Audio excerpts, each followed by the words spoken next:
اعوذ باللہ من الشیطان الرجیم بسم اللہ الرحمن الرحیم۔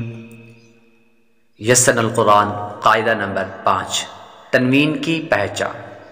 حمزہ دو زبر ان، با دو زبر بن، تا دو زبر تن، ثا دو زبر ثن، جیم دو زبر جن، حا دو زبر حن، خا دو زبر خن، دال دو زبر دن، ذال دو زبر ذن، را دو زبر رن، زا دو زبر زن۔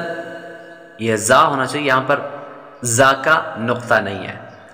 سین دو زبر سن، شین دو زبر شن، صاد دو زبر صن، ضاد دو زبر ضن، طا دو زبر طن، ظا دو زبر ظن، عین دو زبر عن، غین دو زبر غن، فا دو زبر فن، قاف دو زبر قن، کاف دو زبر کن، لام دو زبر لن، میم دو زبر من، نون دو زبر نن، واو دو زبر ون، ہا دو زبر ہن، ہا دو زبر ہن، ہا دو زبر ہن، ہا دو زبر ہن، ہا دو زبر ہن، یا دو زبر ین۔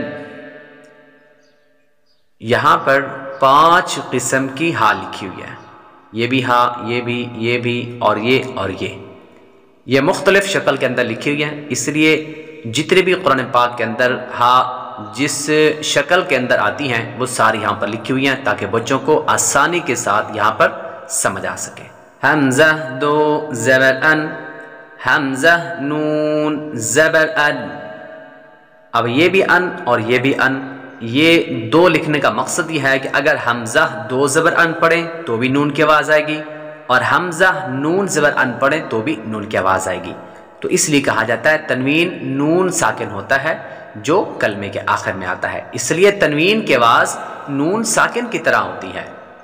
حمزہ دو زبر ان، حمزہ نون زبر ان، با دو زبر بن، با نون زبر بن، تا دو زبر تن، تا نون زبر تن، سین دو زبر سن، سین نون زبر سن، فا دو زبر فن، فا نون زبر فن، میم دو زبر من، میم نون زبر من، نون دو زبر نن، نون نون زبر نن، واو دو زبر ون، واو نون زبر ون، یا دو زبر ین، یا دو زبر ین، یا نون زبر ین۔